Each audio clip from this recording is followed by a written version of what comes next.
Welcome to Our Town, a 30-minute podcast brought to you by Best Bark Communications, a small but fierce client-centered marketing company powered by decades of experience and well-established business networks. This is Andy Ockershausen of Best Bark Communications, and this is Our Town, a prologue to what we hope to be a long engagement of ourselves and our town and our city and our community. It was all started by a beautiful executive that owns a company called Best Bark Communications, who happens to be my wife and has forced me into this effort. And this is Janice Ockershausen. Hello, Andy. Ken, hello. Hello. Ken's our technical director, and he's done a fabulous job. And Ken, you put up with a lot, but you ain't heard nothing yet. We got people coming. We got so many great guests. I was asked by the owner of Channel 50, who I was working for at the time, to do a television show called My Town about the city of Washington and all the people in it and all the things that I was involved in. And she was very impressed by it. And we had decided to do it, and we did it taped it on a remote basis from a restaurant called Duke's Zebra. It's not there anymore. And we changed the name from My Town, which I thought was very special, but Our Town is more special because I believe everything in this great metropolis of almost 6 million people is our town. I think what's interesting, which is the basis for Our Town and predicated on who we were going to have as guests, because I thought that was a crucial thing, was that most of the people that we have on our list of people that you're going to hear over the next probably 26 weeks is that they were guests or frequent diners at Duke Zebert's restaurant. Well, it was touching so many people, and it was all due to the power of one operation. A radio station called WMAL that Janice and I had a great distinct pleasure to work for many years, and how it evolved. And one of the things that always impressed me and always impressed our advertisers and our listeners was the signal and the strength of WMAL radio to be heard from Buffalo Gap way down in Virginia to the other side of Baltimore. The signal made it possible for WMAL to reach so many people. It was a huge surprise to everybody how strong we were. That was the AM signal at that time. Absolutely. AM, there was no FM to speak of. What happened in 1961, I was appointed to general manager, vice president, whatever it is, of WMAL Radio, and I drew up a blueprint of what I believe would be the success of a broadcast company. Not particularly WMAL, but any broadcast company needed these ingredients, and that we would follow this. It would take some time, but I knew that this would make WMAL a leader, and we did. Well, we decided the most important thing we had, I'll repeat it again, is the signal. And the engineering and technical strength we brought to the table, nobody in the marketplace could match that. We were competing with 50,000-watt stations, but you couldn't hear them in downtown Washington, but you could hear us everywhere. As I used to say to people, WMAL is so strong, you can feel it in your teeth. If you take a deep breath, there's WMAL radio.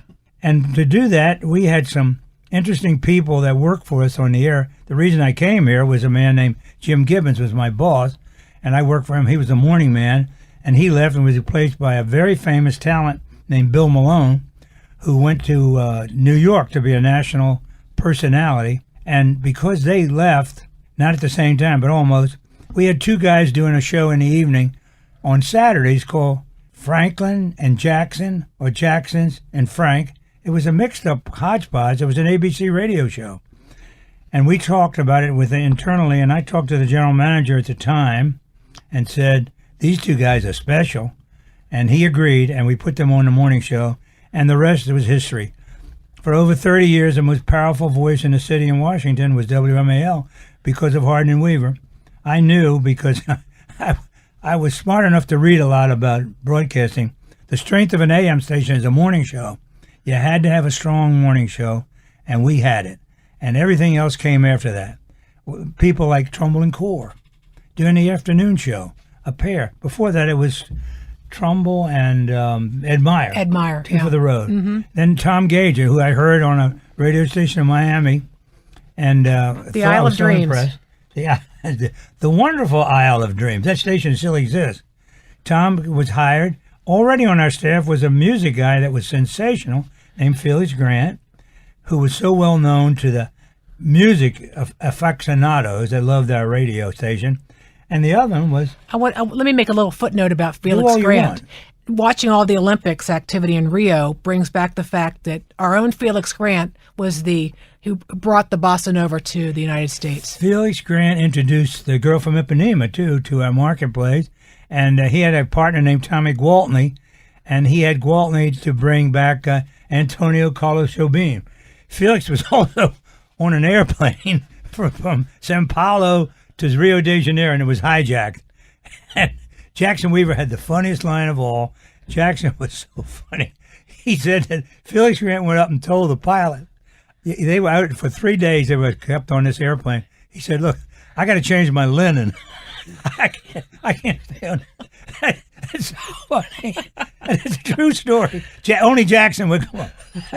Can you imagine? Well, if you knew how dapper Felix Grant was. Mr. Perfect. Yeah. You know, Ken, you don't know. Felix Grant used to do the show, always wore a tie and a jacket. He never did a radio show without being dressed perfectly. The world's changed now. So anyway, we had all this talent and how we were going to use them. And it was my idea, and I don't take credit for it. I learned that from Jim Givens. You got to be involved in the community. We thought we had a proper mix of a radio station. We were 25% music, very important at the time. Music was a common denominator, and it still probably is.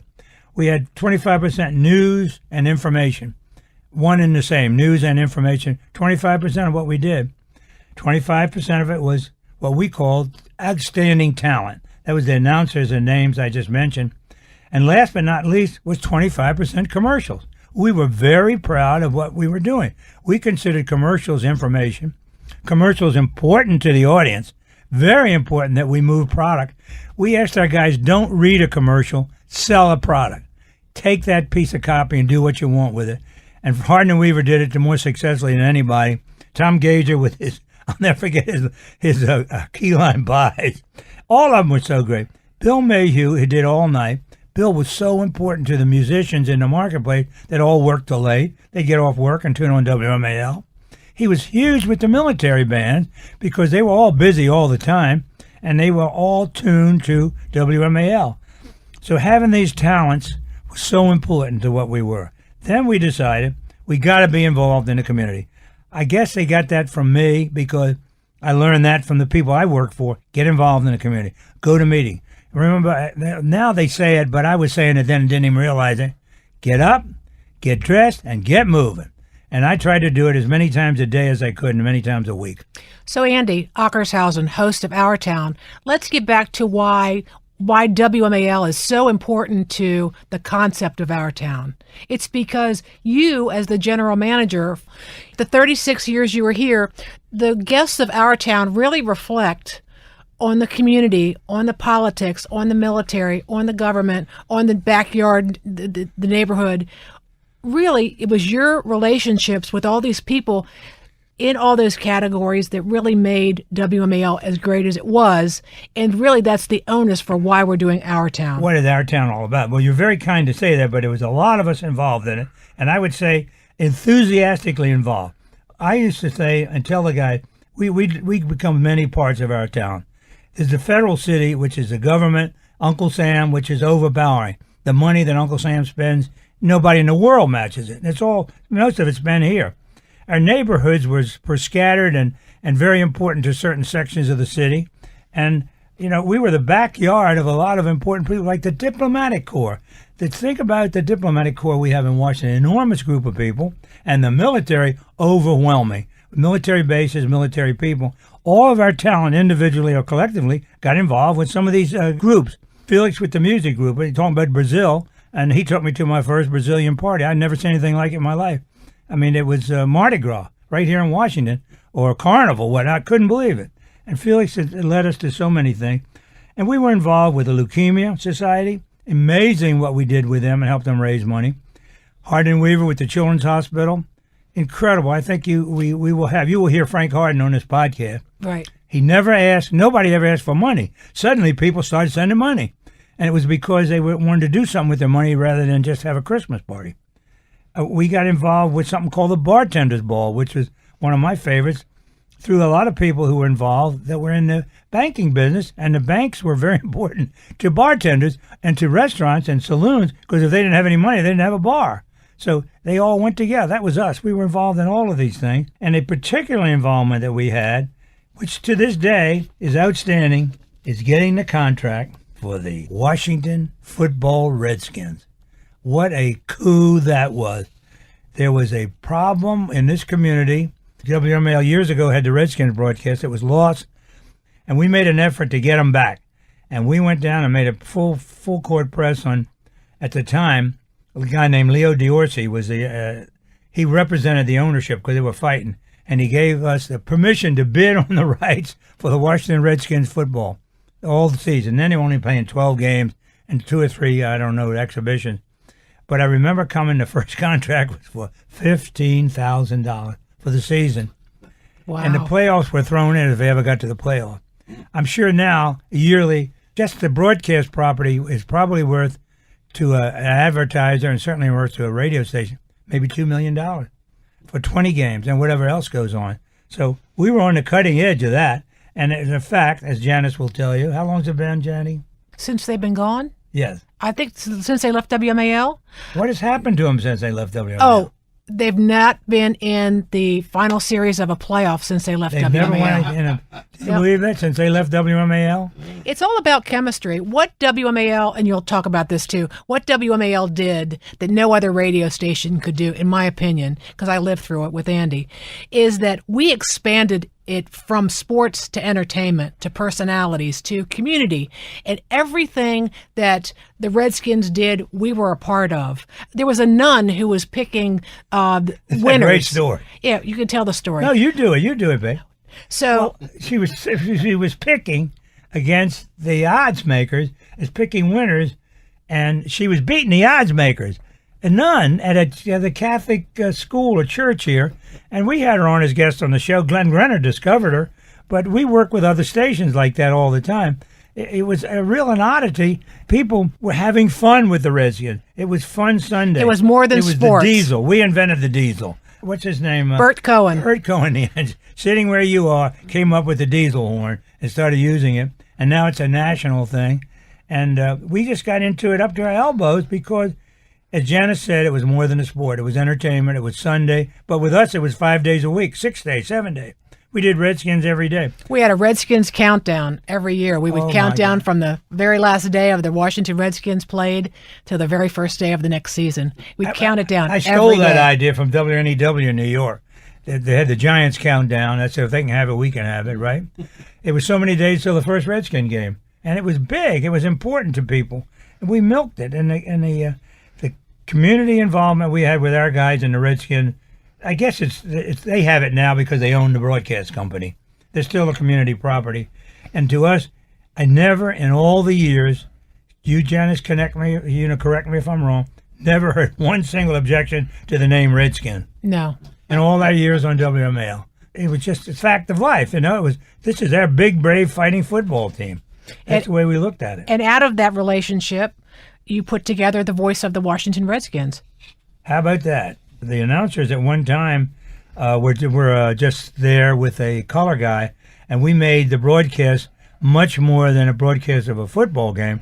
It was about people with a first-class, worldwide voice, and Frank Herzog with Sam Huff, who I got he worked in New York, the New York Giants, and he worked for Hot Shop. Marriott. A lot of people don't. You remember that, Janet. Yeah. And so I went to Marriott and I said, we'd like to. They said, well, good, because he's going to be moving down here. That's the first time I knew about it. And so we approached him to be the color man on the broadcast, and he was. He and Frank did a fabulous job. And one day, I'm talking to our friend Adolf Christian Jurgensen, who had been working color for CBS TV, that would he be interested in being a broadcaster on the most powerful radio station in the world? And he said, I would love to. Let's talk about it. So we did. And I might add that Sonny will be one of our many guests on Our Town. And so will Frank Herzog. Yeah. And poor Sam's health is bad. He'd be here too. But they became so special to the community, much more than a broadcast. And these guys enjoyed it. It was a fun Sunday, win or lose. So this is the beginning of Our Town, where it came from. And now we're going to tell you where we're going. This is Andy Ockershausen of Best Park Communications. You're listening to Our Town with Andy Ockershausen. Brought to you by Best Bark Communications. Are you retired or soon will be? Is your will up to date? Don't want to leave a mess for your family to clean up. I'm attorney Mike Collins, the guy who sends you those invitations to my estate planning seminar. I'll teach you how to save taxes, avoid probate, protect your heirs from lawsuits, bankruptcy, even the divorce court. Keep your money in your family with our innovative Reservoir Trust. Watch the mail for your invitation. Tuition's free when you register online at MikeCollins.com. That's MikeCollins.com. Hi, Tony Sybil here to tell everybody about our wonderful restaurants at Washington Harbor. Tony and Joe's, the best seafood in the city. Nick's Riverside Grill, wonderful chops and steaks. Wonderful views of the Kennedy Center, Roosevelt Island, the Roslyn skyline. Spectacular. 2 bars outside, right on the water. Fabulous food. For dinner reservations, call 202-944-4545. It's really a great experience. We'll see you down at Tony and Joe's or Nick's Riverside Grill. You're listening to Our Town with Andy Ockershausen. Brought to you by Best Bark Communications. This is Andy Ockershausen. This is Our Town with the most beautiful girl in the world, my wife, Janice Iacona Ockershausen, who came to me and mentioned something about a podcast. Please, Janice, I know, what in the world is a podcast? I started talking about podcasts with a client who wanted to do a podcast. He was moving from doing commercial radio into something more intimate and less expensive, quite frankly, and we started talking about this possibility. Well, what I came to learn about what a podcast is, it's really an intimate connection with listeners. It's an opportunity to tell a story, and in our case, it's an opportunity to recognize those who contributed to our community, hence the name Our Town. So as we're developing this podcast, we're learning so much about social media. We've hired a young man by the name of Brendan Martin to do our social media. So we're learning, as a communications company, we're learning new technology. And at the same time, what's so interesting about a podcast is really the main focus of what radio used to be. I don't know if it would still be considered, though, but it's the communication between one person and another person. And I feel that in the middle of the night when I can't sleep and I need something to think about other than my worries, I put my headphones on and I have this intimate conversation, or I'm listening to a conversation of one person talking to another. So I feel like a podcast, in the most intimate times of the night, you can have a friend talking to you just like on radio, one friend talking to another friend. Well, that convinced me when Janice suggested we start talking to people about what they're doing. Our town, where are they? Not only where are they now, or where have they been? And it opened up my eyes and Janice's eyes to a whole world that we've forgotten, and that is the people we've known so well. And maybe being WMAL people, they were intimate with the audience. What was really cool was Andy and I sat down with a piece of paper and a pencil on a drive, I think it was to the beach, and we wrote down 50 or 60 of the people that we knew personally who had made an absolute impact on this marketplace. People like Sonny Jurgensen, people like Joseph DeGeneva, people like Mike O'Hara, who invented Halloween in Georgetown, people like Wendy Rieger, Bob Pincus. Biggest impact in the restaurant and the bar business in Washington of any banker. And all these names these are the people that we're going to spend time talking to. It's going to be so interesting for just the casual listener, but also to the people that we're so fond of. And the amazing thing is reaching back to people and telling them what we were doing. Amazing. Everybody we talked to was very happy to do it. We look forward to saying what they were doing because they want to know what other people were doing. You know, people that grew up in our town, whether they were from Upper Marlboro or whether they were from Vienna, Virginia or Alexandria or wherever they were involved in our town. They wanted to know. We had the pleasure of having the first police chief in the city of Washington who dealt with terrorists. If you remember, terrorism is a new word in our society. Maurice Cullinane was chief of police when the Hanafi Muslims started shooting people in our town. And he got it over with, and they got these people in jail. But people want to know what happened to Cully. He also was the man that appeared in the picture with the little boy that won a Pulitzer Prize. It was a black and white photograph of a police officer leaning down ever so sweetly and talking to a little child, and that was captured in a photograph. Immortality, and it's so applicable to the today. Relationship between police officers and citizens. And children. Yeah, it was a great thing. And Cully is with us. We have people that The only one, this is funny, the only one that has refused me so far says she wants to think about it a little bit because she knows I didn't vote for her. But or give a donation. No, I gave her some money once. You remember that. And I had the pleasure of having Donald Dell. These names are coming up. Jim Denegar from the Board of Trade. Some of the great, outstanding talent, guys like Tim Brandt and Johnny Holiday. Johnny Holiday, the man, the greatest mimic I've ever known. He can do more voices than anybody I've known. Of course, my co-host of Our Town was named Bill Rigardi. People say to me all the time, "Whatever happened to Bill Rigardi? His magazine's dead, but he's not. Yeah. And he's very much alive. He's going to be one of our guests on Our Town." We've got Tommy Giacomo, the master of ceremonies at the Palm Restaurant in Washington, which is the celebrity restaurant. Mel Crouppens. Whatever he does is first class, he says. Christine Brennan, the writer for Sports Illustrated, a very dear friend. I mean, we've got people like Mel Crouppen. Mel has disappeared for a lot of people. He had one of the most successful restaurants in our city, and he's going to be with us on Our Town. We got people like George Solomon, the sports editor of the Washington Post, created more great stories and had more great reporters than probably any other paper in the country. Maybe the New York Times is a little bit better. Harry Jaffe. Oh, my God. Harry Jaffe is a world-class writer. He's writing now for everywhere, and he's done a great book on Bernie Sanders. Whatever happened to Bernie Sanders? I got to ask him that. We'll have him on our show. You know what? Harry Jaffe also wrote a book about Washington, D.C. with Tom Sherwood. That is correct. We're going to have Tom Sherwood, too. That book is a world-class book about our city and what it went through. And our town. It's our city, but it's our town. I mentioned guys like Lyles Carr, and maybe a lot of people don't know who that is, but I can tell you, he's in more charity work than anybody I know. He's a well-regarded man, a big guy in the Board of Trade, but a good citizen. He works on Joe Novello, a psychiatrist. Joe Novello is a Notre Dame graduate, was in the Navy, our Navy, and his job was as a flight surgeon was to make sure the fighter pilots had all their marbles. In a lot of cases, they didn't have them, but Joe didn't stop them. But these are people going to be on Our Town that you will hear that are a very important part of Our Town. Mark Toohey, who is a man I give credit for, he's special assistant to the mayor. He brought baseball. He worked on it more than he was head of the D.C. Sports Commission. He worked with the proper people in baseball, and he helped get this team here. And we're all very, very grateful forever to a marvelous man called Mark Toohey. So we got a lot of good names, but they're not phony names. They're real. But what I think is so wonderful is that this is not only are you going to be able to listen to the podcast, but you're also going to participate. You could participate in the podcast because Brendan is going to make sure that everybody knows about it through social media and that you have the opportunity, right, Brendan, right, to participate through your through listening, through recommendations, and through just letting us know who you'd like to talk to as well. And again, it's all about Our Town because all these people have had impact of some kind on Our Town.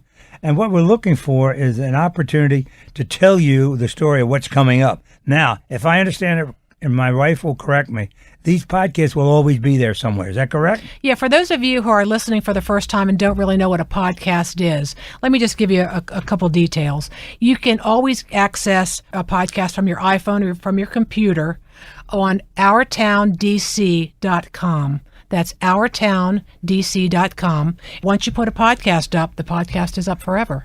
They'll tune it in on the same way? Each week, we're going to be releasing 2 more podcasts. Okay. So on Tuesdays and Thursdays, we will be releasing, and Brendan will put out a message on Facebook, on Instagram, on Twitter, and on... who's there? Who's talking? Yes. So we'll keep everybody informed as it goes. Suppose then, after 4 weeks, you miss Cullinane.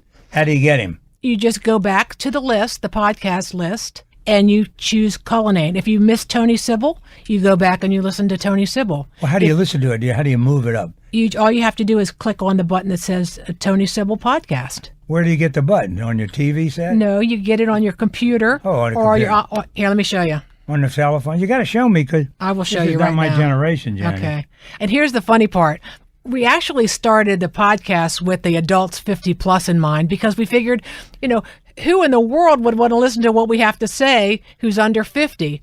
But Brendan, again, tells me that people in his generation, the millennials, right, are very excited about listening to this, Our Town, because they're going to want to know. Well, they missed it all. How the party started, right, where the party is, why it is, etc. If you have an iPhone, which you have, you're going to go over to podcast, this little purple cylinder here. Got it. And you're going to be able to access the podcast from here. It's going to be easy. It was like radio's easy. It's so easy. Podcast is radio without the over-the-air signal, correct? That's correct. That's a good way to put it. Well, I Yep. tell everybody that. Yep. It's not television. We don't need pictures because a radio tells 1,000 pictures every day.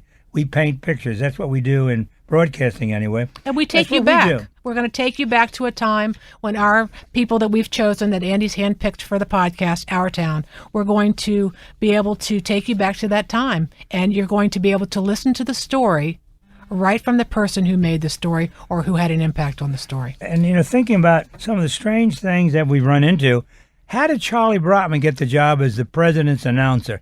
Since 1957, Yep. He's been the announcer for every inaugural parade. How did he get the job? Nobody ever knew. Charlie now has told it. It's going to be on a future podcast. Yeah. Whatever happened to Frank Harden, Oh, the my. number one radio personality in Washington? Partner Frank's of Jackson Weaver. Right. Frank is is Frank? alive and well. So that's in a nutshell. That's what our podcast is going to look like, our podcast episodes. Like I say, we're going to be debuting on September 21st. I wanted to give you a couple more details. They're about 30 minutes each episode, and we're going to distribute 2 episodes weekly. Our podcasts are going to be living on OurTownDC.com, and you can like us on Facebook, Twitter, and Instagram, and LinkedIn. It has Be a part of this. rejuvenated a lot of people. I mean, I've always been rejuvenated. In fact, some people say I should get out of the rejuvenation. However, we have reinvented people who said, nobody's called me for so long. It's so glad to talk about this. They want to hear about other people. And we're using this as to getting people connected again. And I think there are going to be some outstanding people that come out of the woodwork and want to be on this show. You mark me, Johnny. Yep. Everybody I talk to is excited about it. As I said, the one turn down I've had, she didn't say no yet. She's going to call me back. There's so many people that we want to thank for this. This is a labor of love. Nobody's making a dime. So Yet. that's even better. But we want to thank so many people. First of all, our operations manager, Rose Kaplan from Next Page Web Design, Dana Giangreco, who's the associate producer, Ken Hunter, extraordinaire technical director. Let's hear it for Ken. Yay, Ken. Brendan Martin, our social media director, and really a really super nice guy too is Rich Park, our creative director, who you will see has done a fantastic job on all our graphics. And finally, a special shout out to our official photographer, Mary Pat Collins. Mary Pat, you're doing a super job. Thank you. You wouldn't believe we got all these people and nobody's getting paid. We're going to change that, Janice. People will be clamoring to be on this show and put a commercial on, I would hope. But what a labor of love is all due to you, Janny O. And a very It's your baby. special thanks to our heart and soul WMAL Radio for use of the broadcast studio, and Dave Sproul for the use of the jingles and the usable sound clips from the special moments in time. And we'll have a lot of those special moments in time because Ken's going to get right on it and start editing. I'm right on it. That's right. But thank you very much for the ears, for Janny, listening. you're the one, honey. It's your idea. The beauty of our relationship, which goes back now, honey, for many, many years, the binding we have is WMAL. We loved it. We love living through it. We still live through it. We still love it. And it's made our love. I can pound the table if I want to, can I, Ken? Pound away. What the hell? And it's nice to be at WMAL and to see these smiling faces. And John Matthews is still here.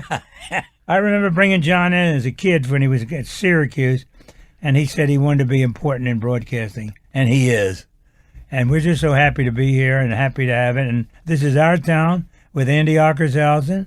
And the moderator, no, not the moderator, but the mother of Our Town is my sweetheart, Janice Iacona Ockershausen, who's more famous than most people in radio in Washington. They remember her name before they remember mine. You remember how you used to say, I hate long goodbyes? Yeah. Okay. Well, this is not goodbye. We're just starting. This is Our Town. Catch us on OurTownDC.com. Thank you, boss. You've been listening to Our Town Season 1 with your host, Andy Ockershausen. New Our Town podcast episodes are released each Tuesday and Thursday. We welcome your comments and suggestions on how you like the show or who you'd like to hear from next. Catch us on Facebook at Our Town DC or visit our website at OurTownDC.com. Our special thanks to WMAL Radio in Washington, D.C. for hosting our podcasts.